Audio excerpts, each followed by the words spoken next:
Killing Mr. Griffin follows junior high students Susan, David, Jeff, Betsy, and Mark. All these students attend the language arts class of Mr. Griffin, who is one of those perfect A's don't exist kind of teacher. Mark devises a plan to kidnap Mr. Griffin to scare him into giving better scores, dragging in the other students mentioned prior.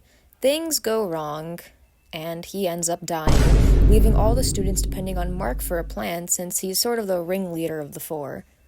Quote, "Mark," Susan cried in silence. "Mark, help me. Mark, help me. Mark, you can't mean this. Mark, it can't be real. Mark, Mark," end quote. This is a wonderful example of how dependent the characters are on Mark, despite the fact that he manipulated them, and he's the whole reason they're in this mess. In the novel, it is revealed that Mark has antisocial personality disorder, or ASPD for short, though if you paid attention to his actions throughout the story, it wouldn't be so hard to figure that out, right? After all, it's based on stereotypes. ASPD, previously known as psychopathy in the medical field, is normally depicted as serial killer-type personalities, violent and homicidal. Quote, "It was a transformation Jeff had come to recognize. He had seen it for the first time back in junior high school. On that day, they had met each other, the time Mark had set fire to the cat." End quote.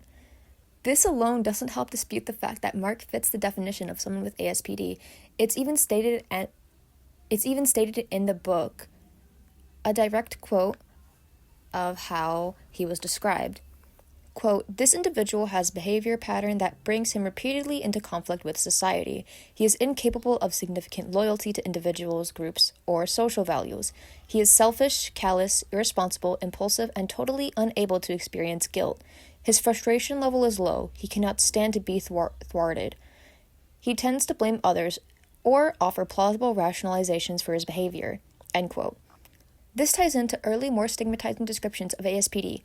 Quote, "Chronically antisocial individuals who are always in trouble, profiting neither from experience nor punishment, frequently callous and hedonistic, lack a sense of responsibility, and have an ability to rationalize their behavior so that it appears warranted, reasonable, and justified," as stated in the DSM-1 in 1952, though the definition stated in the book was DSM-3 description.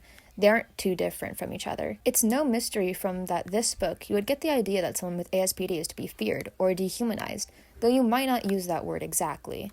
But here's an interesting thought. These stigmas don't just exist with ASPD. In fact, they exist with every mental illness. I'm sure you may believe most of these stigmas. Autistic children never play normally with other children. They often do not respond normally to their mother's affections or any tenderness. Sociopath persistently violates the rights of others, shows indifference to commitments, and encounters conflict with the law. Hysterical people, we know, are inclined to a Prince Charming will come and everything will turn out all right view of life. In the paranoid person, even more sharply and severely than in the case of obsessive-compulsive, every aspect and component of normal autonomous functioning appears in rigid, distorted, and in general hypertrophied form. Most borderlines exhibit a single dominant outlook or frame of mind, such as self-ingrating depressive tone, which gives away periodically, however, to anxious agitation or impulsive outbursts of inappropriate temper or anger.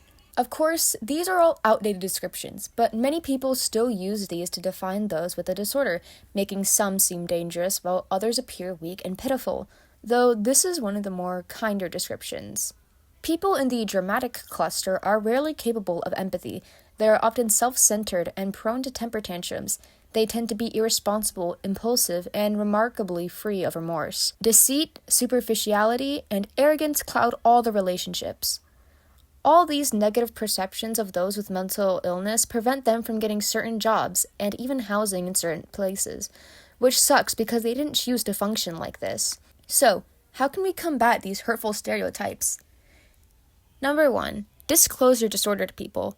Dr. Rochelle Scogan discusses her path to disclosing that she has bipolar disorder and says, "We cannot be models of success. We cannot shift the ways in which we have been portrayed by mainstream society if we do not reveal ourselves for who we truly are." An important part is showing someone with such a stigmatized disorder can still be successful in life.